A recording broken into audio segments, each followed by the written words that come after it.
Assalamualaikum warahmatullahi wabarakatuh. Salam sejahtera bagi kita semua. Perkenalkan, nama saya Wafirotul Lailatus Sania, NIM 122190013 dari Teknik Industri UPN Veteran Yogyakarta. Perkenalkan, nama saya Camelia Febi Epe Susanti BR Panjaitan, NIM 122190016. Kami mengucapkan terima kasih kepada Bapak IR Irwan Sujanto MT selaku dosen pengampu mata kuliah Organisasi Manajemen Perusahaan Industri yang telah memberikan kami pemahaman serta ilmu mengenai organisasi manajemen perusahaan industri pada mata kuliah ini. Dalam video ini, kami akan membahas mengenai proses manajemen dan manajemen perencanaan dan pengendalian, yang mana pada kali ini kami mengambil studi kasus pada perusahaan PT PLN Persero di Jakarta. Sejarah dan gambaran umum PT PLN Persero. Sejak awal berdirinya PT PLN Persero telah mengalami banyak perkembangan yang dibagi dalam beberapa periode. Yang pertama, periode 1894 sampai 1942. Listrik mulai dirintis di Indonesia sekitar abad 19, yaitu pada masa penjajahan Belanda. Pada saat itu, bidang kelistrikan diselenggarakan oleh pemerintah daerah setempat. Beberapa perusahaan Belanda yang didirikan juga mempunyai pembangkit tenaga listrik untuk memenuhi kebutuhan perusahaan sendiri. Periode 1942 sampai 1945. Pada tahun 1942, Jepang berhasil mengalahkan Belanda dan mengambil alih kekuasaan pemerintah Belanda atas Indonesia. Semua perusahaan milik Belanda yang berada di Indonesia diambil alih oleh Jepang, termasuk perusahaan listrik swasta. Kemudian periode 1950 sampai 1966. Pada tanggal 13 Oktober 1953 dikeluarkan keputusan Presiden Republik Indonesia nomor 163 tentang nasionalisasi perusahaan listrik milik Belanda. Jika dikasasi, perusahaannya telah berakhir. Berdasarkan keputusan Presiden tersebut, maka perusahaan-perusahaan listrik swasta Belanda diambil alih dan digabungkan ke Jawatan Tenaga. Pada tahun 1958, pemerintah mengeluarkan Undang-Undang Nomor 86 Tahun 1958 tentang nasionalisasi yang menetapkan bahwa semua perusahaan Belanda di bawah penguasaan pemerintah Republik Indonesia. Sebagai pelaksanaannya, dikeluarkan Peraturan Pemerintah Nomor 18 Tahun 1959 tentang penentuan perusahaan listrik dan gas milik pemerintah Belanda yang dinasionalisasikan. Kemudian periode 1967 sampai 1985. Pada tahun 1972, pemerintah mengeluarkan Peraturan Pemerintah Nomor 10 Tahun 1972 yang menetapkan PLN sebagai perusahaan unun yang berada di lingkungan Departemen Pertambangan dan Energi dengan tugas mengatur, membina, mengawasi, dan melaksanakan pelaksanaan umum di bidang kelistrikan nasional di samping tugas-tugasnya sebagai suatu perusahaan. Kemudian periode 1985 sampai 1990. Untuk menyediakan tenaga listrik yang cukup bagi masyarakat, diperlukan upaya yang optimal untuk memanfaatkan sumber energi guna membangkitkan tenaga listrik. Oleh karena itu, pemerintah mengeluarkan Undang-Undang Nomor 15 Tahun 1985 tentang peningkatan pembangunan di bidang kelistrikan. Sebagai pelaksanaannya, pemerintah menetapkan Peraturan Pemerintah Nomor 10 Tahun 1989 tentang penyediaan dan pemanfaatan tenaga listrik. Berdasarkan undang-undang dan peraturan pemerintah tersebut, ditetapkan bahwa PLN merupakan pemegang kekuasaan atas tenaga listrik. Adapun tujuan dari PT PLN Persero di Jakarta yaitu untuk menyelenggarakan usaha penyediaan tenaga listrik bagi kepentingan umum dalam jumlah dan mutu yang memadai serta memupuk keuntungan dan melaksanakan penugasan pemerintah di bidang ketenagalistrikan dalam rangka menunjang pembangunan dengan menerapkan prinsip-prinsip perseroan terbatas. Visi dan misi PT PLN Persero. Visi PT PLN Persero menjadi perusahaan listrik terkemuka se-Asia Tenggara dan hashtag pilihan pelanggan untuk solusi energi. Misi PT PLN Persero yang pertama, menjalankan bisnis kelistrikan dan bidang lain yang terkait, berorientasi pada kepuasan pelanggan, anggota perusahaan, dan pemegang saham. 2. Menjadikan tenaga listrik sebagai media untuk meningkatkan kualitas hidup masyarakat. 3. Mengupayakan agar tenaga listrik menjadi pendorong kegiatan ekonomi. Dan yang keempat, menjalankan kegiatan usaha yang berwawasan lingkungan. Adapun letak geografis kantor pusat PLN terletak di Jalan Turnojoyo, Blok MI Melawai, Kebayoran Baru, Kota Jakarta Selatan, di mana kantor pusat ini merupakan organisasi PLN tingkat pusat yang mana merupakan pusat dari penyelenggara bisnis PLN di seluruh Indonesia. Definisi manajemen.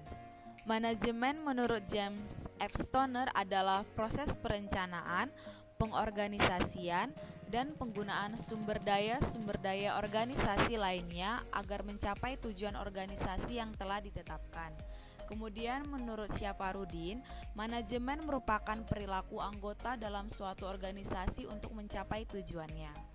Adapun definisi proses manajemen menurut Hani Handoko, yaitu proses manajemen merupakan proses yang ada dalam manajemen, yaitu perencanaan, pengorganisasian, pengarahan, serta pengawasan. Sedangkan menurut William M. Fox, proses manajemen adalah perencanaan, pengorganisasian, dan pengendalian. Definisi manajemen perencanaan dan pengendalian. Menurut Chuck Williams, perencanaan adalah memilih suatu tujuan dan mengembangkan suatu metode atau strategi untuk mencapai tujuan. Menurut Ismail Solihin, pengendalian merupakan suatu proses untuk memastikan adanya kinerja yang efisien dalam mencapai tujuan perusahaan. Proses manajemen di perusahaan mencakup kegiatan perencanaan, pengorganisasian, pengarahan, dan pengendalian. Adapun kegiatan perencanaan merupakan kegiatan yang menetapkan tujuan organisasi dan memilih cara yang terbaik untuk mencapai tujuan tersebut, yang mana pengambilan keputusan merupakan bagian dari perencanaan, yang berarti menentukan atau memilih alternatif pencapaian tujuan dari beberapa alternatif yang ada. Perencanaan diperlukan untuk mengarahkan kegiatan organisasi, yang mana manfaat perencanaan adalah yang pertama, mengarahkan kegiatan organisasi yang meliputi penggunaan sumber daya dan penggunaannya untuk mencapai tujuan organisasi. Yang kedua, memantapkan konsistensi kegiatan anggota organisasi agar sesuai dengan tujuan organisasi. Dan yang ketiga, memonitor kemajuan organisasi. Jika organisasi berjalan menyimpang dari tujuan yang telah ditetapkan, dapat dilakukan perbaikan. Tahap berikutnya adalah pengorganisasian, yang mana pengorganisasian dapat diartikan sebagai kegiatan mengorganisasi sumber daya, tugas, dan otoritas di antara anggota organisasi agar tujuan organisasi dapat dicapai dengan cara yang efisien dan efektif. Sebagai contoh, kegiatan perusahaan kebanyakan diorganisasikan berdasarkan fungsi pokok perusahaan seperti pemasaran, keuangan, produksi, administrasi, dan personalia. Masing-masing dikelompokkan menjadi departemen atau bagian-bagian tersendiri. Dan masing-masing departemen tersebut dipimpin oleh manajer yang bertanggung jawab kepada direktur utamanya. Setelah struktur organisasi ditetapkan, langkah selanjutnya adalah melakukan pengarahan, di mana lebih spesifik lagi, pengarahan meliputi kegiatan memberi pengarahan atau directing, lalu memengaruhi orang lain atau influencing, dan memotivasi orang tersebut untuk bekerja. atau motivating. Pengarahan biasanya dikatakan sebagai kegiatan manajemen yang paling menantang dan paling penting karena langsung berhadapan dengan manusia atau staf pada perusahaan tersebut.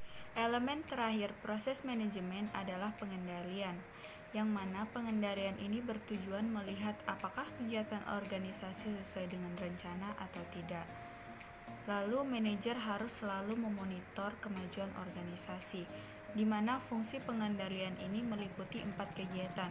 Yang pertama, menentukan standar prestasi, yang kedua, mengukur prestasi yang telah dicapai selama ini, dan yang ketiga, membandingkan prestasi yang telah dicapai dengan standar prestasi.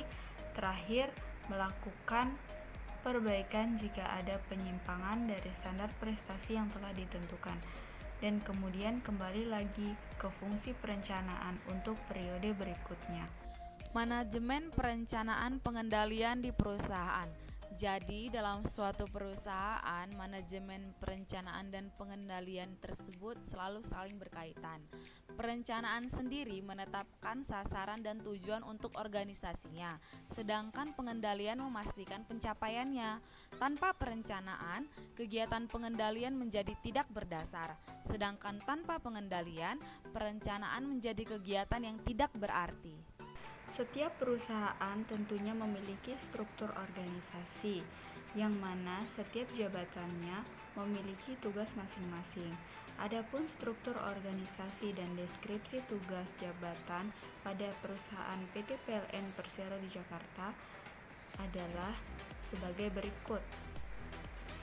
Direktur Utama pada perusahaan PT PLN Persero di Jakarta diduduki oleh Bapak Zulkifli Zaini, yang mana seperti kita ketahui bahwa Direktur Utama bertanggung jawab memimpin, membina dan mengelola PLN sesuai dengan maksud dan tujuan PLN, serta senantiasa meningkatkan kinerja PLN untuk mencapai visi serta menguasai, memelihara dan mengelola kekayaan PLN. Kemudian Wakil Direktur Utama dijabat oleh Bapak Darmawan Prasojo.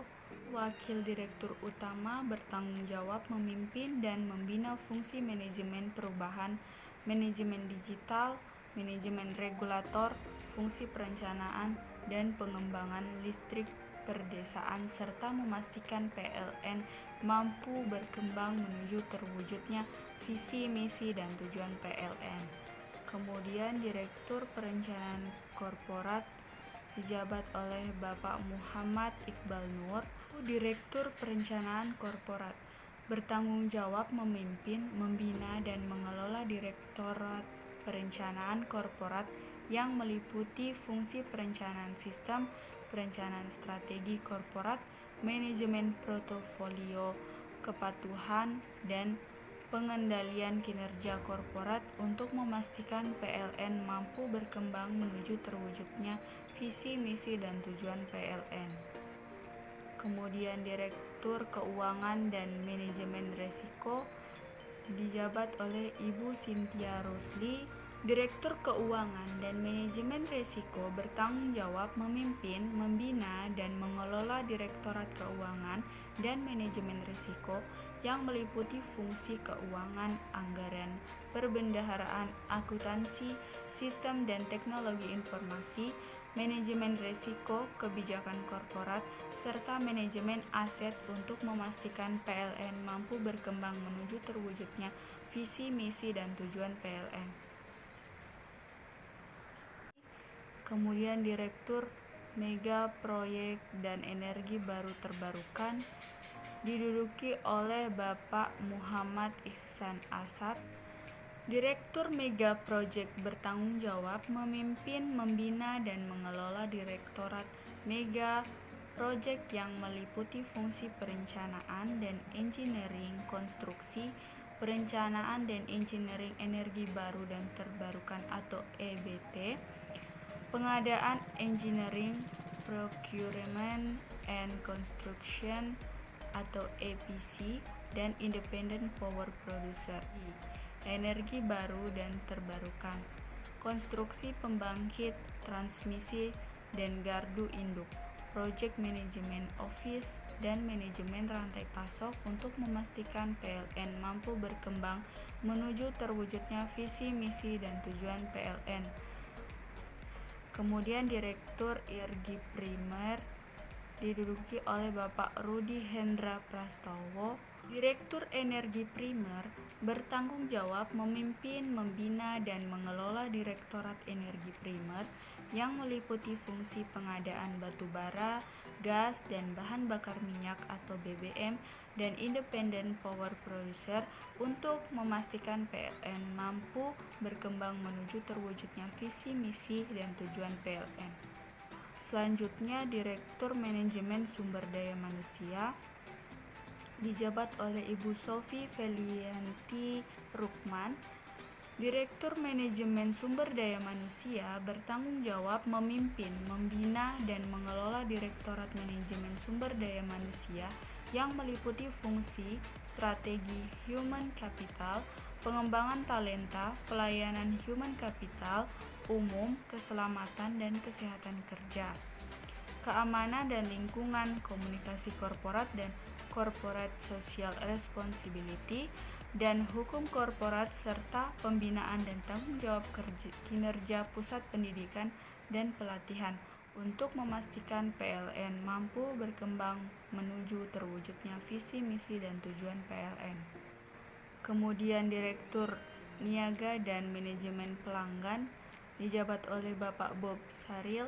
Direktorat Niaga dan Manajemen Pelanggan bertanggung jawab memimpin, membina, dan mengelola Direktorat Niaga dan Manajemen Pelanggan yang meliputi fungsi pusat keunggulan niaga dan pelayanan pelanggan, pemasaran dan pengembangan produk, pelayanan pelanggan korporat dan institusi besar, pelayanan pelanggan retail, serta tarif dan subsidi untuk memastikan PLN mampu berkembang menuju terwujudnya visi, misi, dan tujuan PLN. Lalu Direktur Bisnis Regional Sumatera dan Kalimantan dijabat oleh Bapak Wiluyo Kusdiwiharto. Direktur Bisnis Regional Sumatera Kalimantan bertanggung jawab memimpin, membina, dan mengelola Direktorat Bisnis Regional Sumatera Kalimantan yang meliputi fungsi perencanaan dan pengendalian strategi regional, pembangkitan energi terbaru dan terbarukan, transmisi, distribusi, dan retail dengan wilayah kerja meliputi seluruh provinsi di Pulau Sumatera, Kepulauan Riau, Bangka, Belitung, dan Kalimantan di Regional Sumatera Kalimantan untuk memastikan PLN mampu berkembang menuju terwujudnya visi, misi, dan tujuan PLN. Kemudian Direktur Bisnis Regional Jawa, Madura, dan Bali dijabat oleh Bapak Haryanto WS.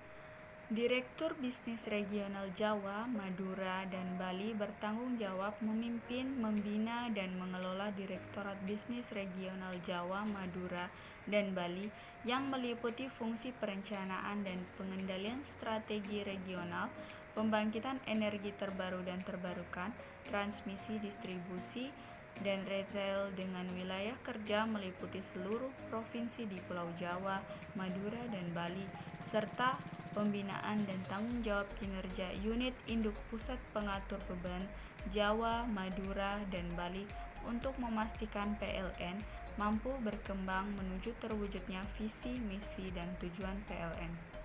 Dan terakhir Direktur Bisnis Regional Sulawesi, Maluku, Papua, dan Nusa Tenggara dijabat oleh Bapak Syamsul Huda.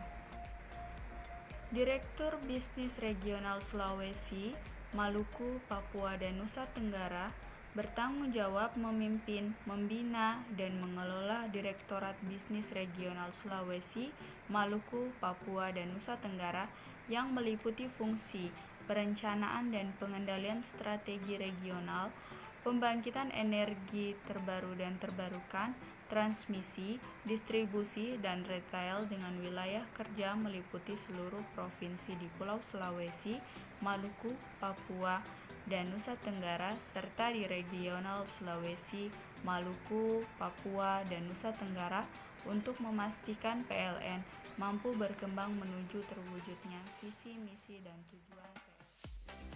PT PLN Persero merupakan badan usaha milik negara di bidang kelistrikan yang melayani masyarakat di seluruh Nusantara yang memiliki tekad untuk memberikan jasa pelayanan ketenaga listrikan yang terbaik untuk masyarakat Indonesia. Dalam mencapai hal itu, ada hal yang harus diperhatikan, salah satunya proses manajemen PT PLN Persero. Dalam prosesnya, dilakukan untuk mengatur atau memanage seluruh komponen yang ada dalam perusahaan itu, baik pekerja atau karyawan, modal yang digunakan, mesin yang digunakan, proses distribusi hingga pemasaran. Proses manajemen yang dilakukan dalam perusahaan PT PLN Persero di Jakarta dilakukan dengan membagi beberapa divisi atau bidang dalam pelaksanaan pekerjaannya, sehingga tidak terjadi kebingungan dalam melakukan aktivitas pekerjaan. Selain itu, dengan melihat kondisi kepadatan tugas yang diemban oleh masing-masing orang setiap divisi, maka perusahaan menciptakan beberapa peraturan kepada karyawan yang bekerja agar merasa nyaman dalam melaksanakan tugasnya. Seperti yang kita ketahui bahwa PT PLN Persero di Jakarta merupakan salah satu perusahaan milik negara yang bergerak di bidang ketenaga listrikan, dan seperti yang telah kita ketahui pula bahwa tenaga listrik merupakan kebutuhan yang sangat dibutuhkan oleh seluruh umat. Oleh karena itu, dalam memanage hal itu, PT PLN melakukan perencanaan guna mengendalikan pemerataan pelayanan dan penggunaan konsumen agar terciptanya serta tercapainya visi dan misi yang telah dirancang. Adapun cara mengendalikan pemerataan pelayanan dan penggunaan konsumen, PT PLN melakukan perencanaan dengan membangun unit-unit pelayanan di berbagai daerah terpencil agar memudahkan para konsumen mendapatkan pelayanan yang baik. Setelah beberapa pembahasan tadi, kita mendapati simpulan bahwa proses manajemen PT PLN Persero di Jakarta yang pertama, struktur organisasi sesuai dengan bidang masing-masing. Yang kedua, konsep komunikasi yang multikomunikasi. Dan yang ketiga, sistem standar prosedur yang bersertifikasi. Kemudian kesimpulan pada manajemen perencanaan pengendalian PT PLN Persero di Jakarta. Perencanaan dan pengendalian PT PLN Persero di Jakarta adalah dengan melakukan perencanaan sistem distribusi untuk meningkatkan kontinuitas pasokan kepada pelanggan dengan berbagai upaya. Seperti yang telah kita ketahui di beberapa sosial media, membicarakan tentang PT PLN yang mengalami kerugian akibat adanya pemadaman lampu massal pada tanggal 8 April sampai tanggal 9 April. Hal itu menyebabkan banyak konsumen yang komplain pada PT PLN, serta hal itu juga menimbulkan kerugian bagi PT PLN. Adapun saran yang kami berikan untuk proses manajemen PT PLN Persero di Jakarta yaitu memperbaiki tingkat profitabilitas perusahaan dengan cara meningkatkan perolehan kilowatt penjualan dalam peningkatan pendapatan dan efisiensi biaya sehingga menghasilkan laba yang tinggi, dan manajemen perencanaan pengendalian PT PLN Persero di Jakarta yaitu dengan memberikan fasilitas-fasilitas yang dapat menunjang kebutuhan para karyawan dalam bekerja sehingga pekerja dapat merasa aman dan nyaman ketika melakukan pekerjaannya. Sekian dari kami ucapkan terima kasih. Semoga apa yang kami sampaikan pada video ini dapat bermanfaat bagi teman-teman.